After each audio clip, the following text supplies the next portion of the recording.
Hello, j'espère que tu vas bien. Dans cette vidéo, je vais te donner 7 secrets dont les riches connaissent et que moi j'ai appris et que je vais partager avec toi. Donc, reste jusqu'à la fin de cette vidéo car le 7e secret est vraiment le plus important.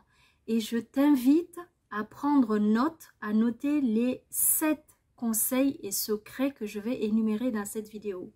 Si tu veux toi aussi devenir riche, si tu veux sortir de ta situation de manque, de pauvreté, reste jusqu'à la fin et surtout prends note. C'est parti!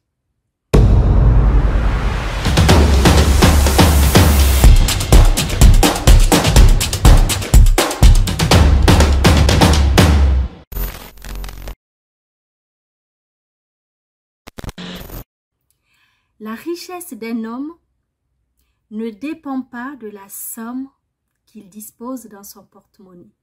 Ça, c'est ce que moi, je pense personnellement. C'est surtout sa capacité à conserver, à garder ce qu'il a bâti. Donc, pour moi, la richesse, elle est différente de la quantité des pièces. C'est surtout ce que l'homme a été capable de bâtir. Pour moi, c'est ça, un homme riche. Dans cette vidéo, je vais te raconter une histoire. Peut-être tu la connais déjà, mais c'est l'histoire de 2 amis qui travaillent, mais qui ont toujours des fins de mois difficiles. Toujours leur bourse, leur porte-monnaie est vide. Ils sont arrivés à un moment donné où ils n'ont même pas de quoi donner à manger à leur famille. Qu'est-ce qui se passe? Un des amis qui vient voir l'autre, qui lui demande de lui prêter de l'argent. Il se trouve que l'autre ami n'en a pas. Il lui dit, oh mon cher ami, si j'en avais, je t'aurais prêté, tu sais bien, avec plaisir.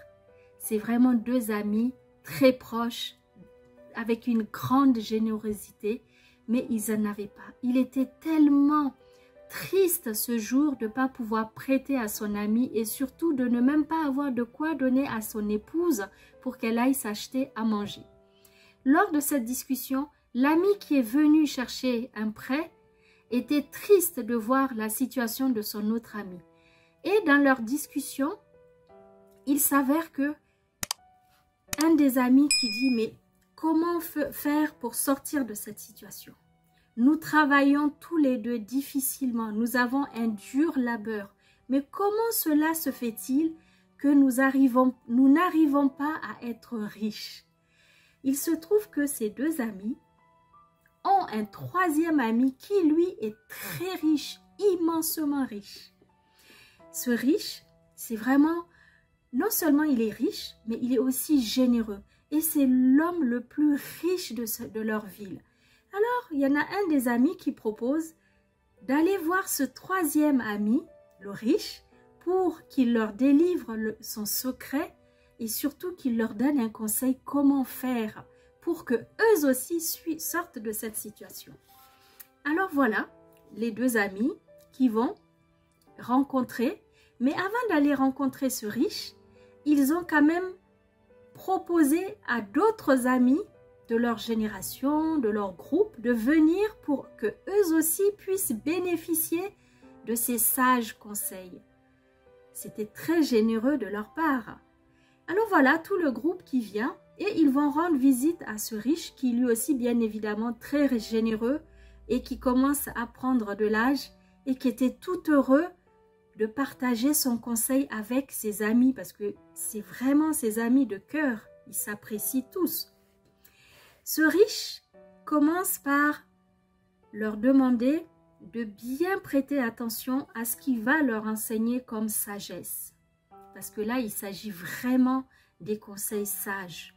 Et je tiens à les partager avec vous. Donc, restez bien et écoutez chaque conseil de ce sage riche. Cela va vous aider aussi à vous enrichir. Premier conseil, il leur a enseigné comment remplir sa bourse, comment remplir son porte-monnaie. Ce riche, il enseigne à ses amis que lui aussi, dans le temps, il travaillait très dur comme eux, mais il n'arrivait pas à garder une pièce d'or dans sa bourse, même pas une pièce d'argent. C'était très difficile pour lui. Mais que lui aussi, il a eu la chance d'avoir la sagesse d'un autre homme riche qui lui a donné ce conseil. Alors il l'a appliqué. Donc aujourd'hui, c'est à eux aussi de prêter attention, de bien écouter ce premier conseil qui va être le point de départ, la clé pour sortir de leur pauvreté. Le conseil est le suivant, c'est vraiment comment remplir sa bourse. Comment remplir son porte-monnaie. Pour cela, il leur enseigne que si tous les mois, grâce à leur travail, ils touchent 10 pièces d'or, il ne faut surtout pas utiliser les 10 pièces d'or. Il leur a conseillé de toujours conserver 1/10 de ce qu'ils gagnent de côté. C'est d'épargner 1/10 de tout ce qu'ils gagnent. S'ils gagnent 10 pièces, eh bien, il faut utiliser que les 9 pièces. La 10e pièce, il ne faut surtout pas l'utiliser.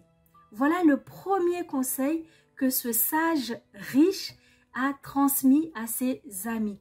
Peu importe ton niveau social, peu importe le travail que tu as, que tu sois éboueur, que tu sois comptable, que tu sois cadre, que tu sois médecin, c'est la même règle pour tout le monde, pour toutes les bourses. Cette règle, elle est valable. Ça, c'est le premier conseil. Deuxième conseil qu'il partage volontiers avec ses amis, c'est de contrôler ses dépenses. Contrôle tes dépenses. Cela veut dire quoi?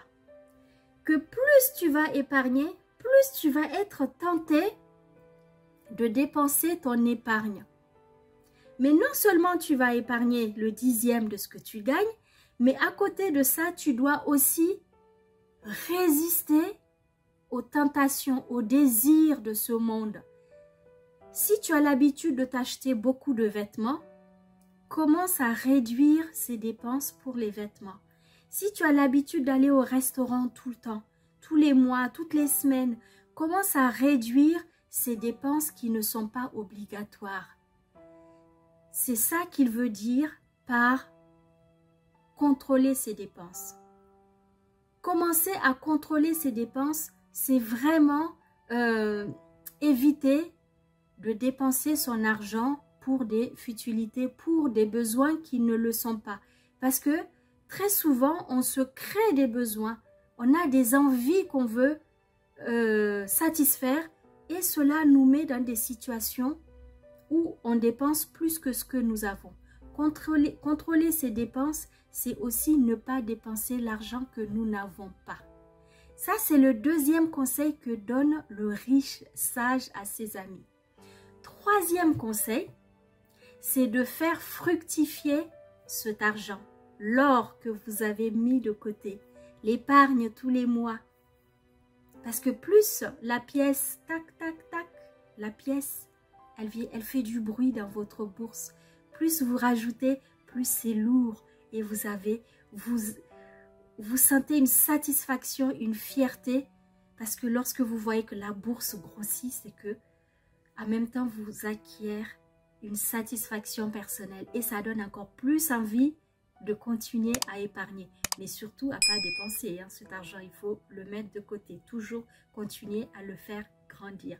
Donc le troisième conseil, c'est vraiment faites fructifier votre or. Maintenant que tu as une bourse bien remplie, tu es à présent capable d'acheter ou d'investir.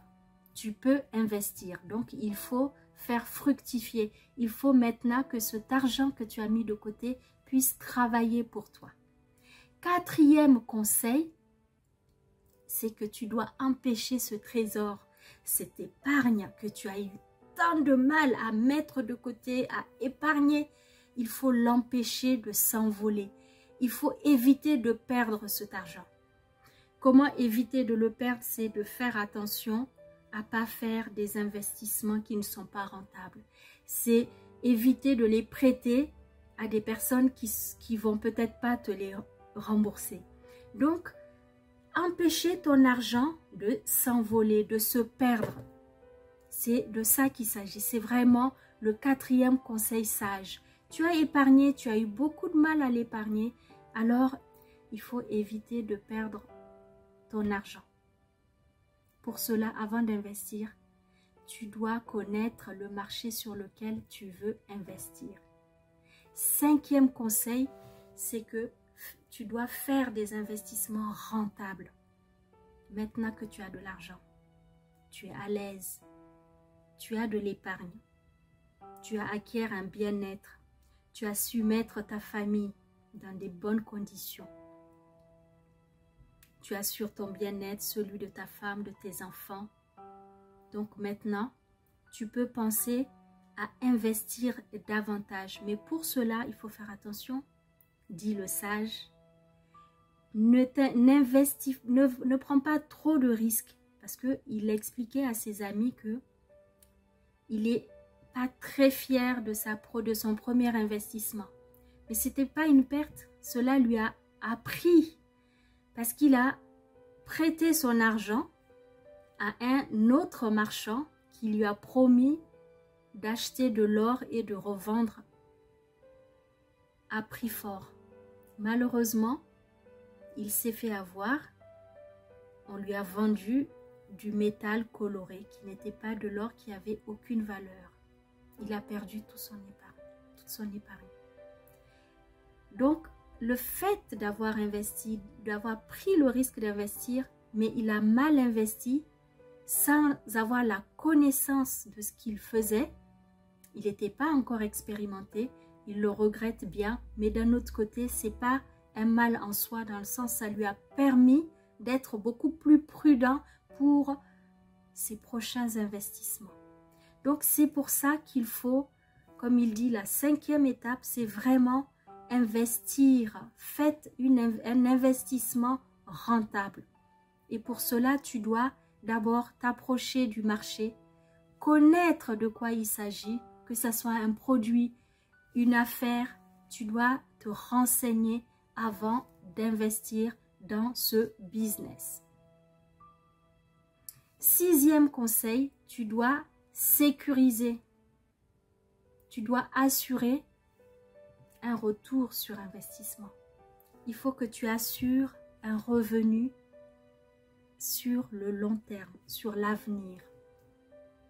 Tu as investi peut-être sur un terrain, tu as acheté une maison pour la famille, pour toi. Maintenant, tu as investi à nouveau dans un business que tu maîtrises, sur un marché connu. Maintenant, tu dois avoir un investissement, tu dois investir pour l'avenir. C'est-à-dire que il conseille ce sage que tu es à présent capable de penser à l'avenir. Dieu a créé ce monde. Nous sommes tous amenés à vieillir. Nous sommes tous amenés un jour à ne plus être là. Un père de famille, avec l'âge, avec la vie, la réalité, c'est une réalité humaine, peut ne plus être de ce monde. Donc il doit assurer l'avenir de sa famille. Et c'est pour cela que ce sage donne le conseil suivant. C'est d'acheter des terrains, des terres, des maisons, selon la valeur, selon leur valeur, leur utilité, mais il faut surtout que ça soit un investissement pour l'avenir.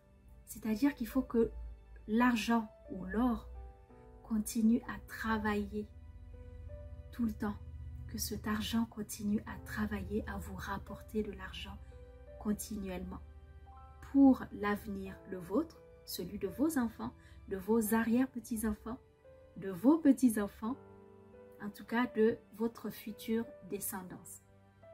Le septième conseil, qui est celui le plus important, vraiment le conseil le plus important, c'est d'augmenter son habileté à acquérir des biens.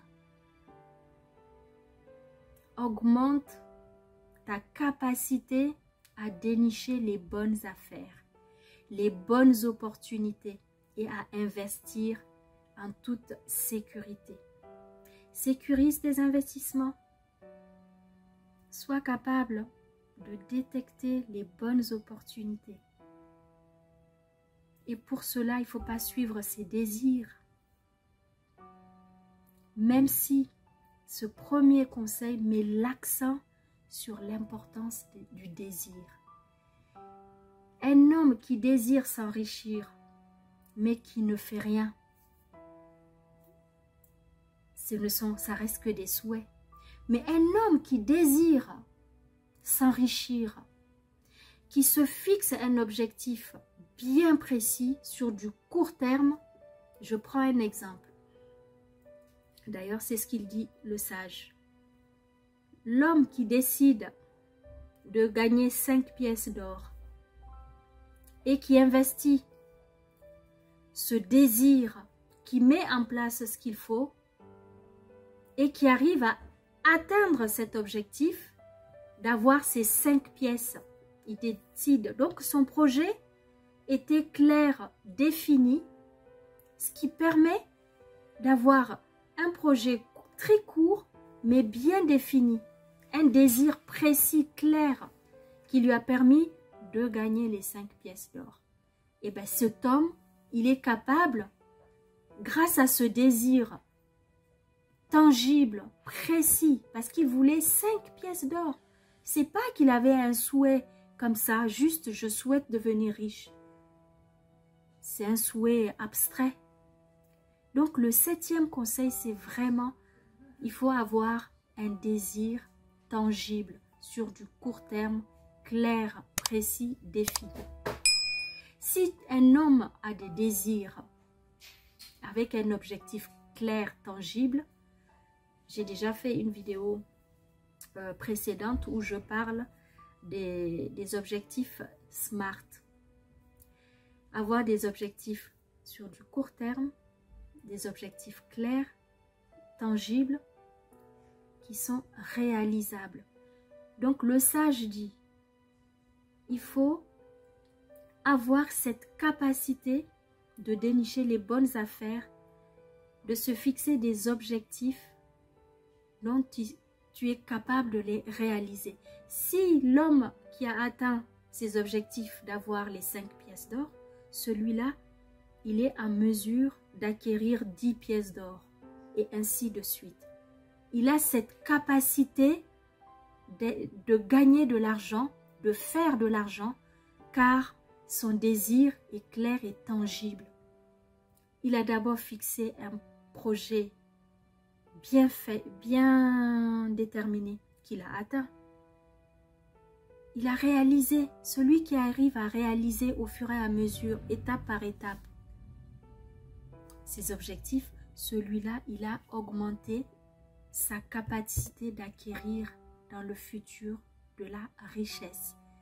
Voilà mes amis, ça ce sont les conseils que ce riche homme donne à ses amis pour qu'ils sortent eux aussi de la pauvreté et qu'ils s'enrichissent. Et ce sont des lois, ces conseils que je viens d'énumérer sont vraiment les secrets que tous les hommes riches possèdent.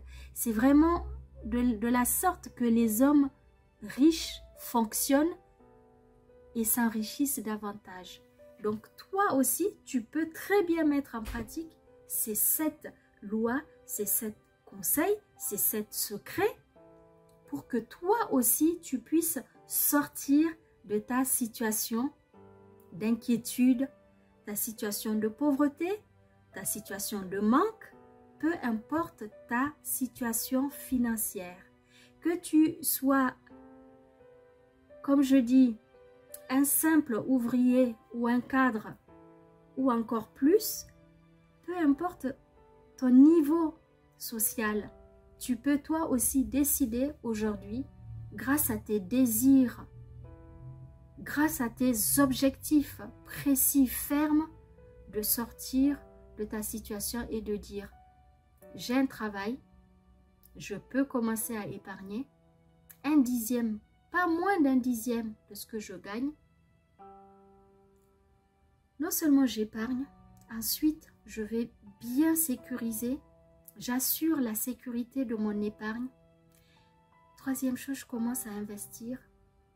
Quatrièmement, j'évite d'investir dans des investissements à risque, trop de risques. Ensuite, je sécurise la vie de ma famille. Et en chemin, bien évidemment, je contrôle mes dépenses. Je fais très attention à ce que je dépense.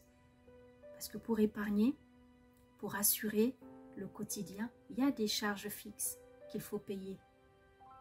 Donc, vous pouvez réduire votre train de vie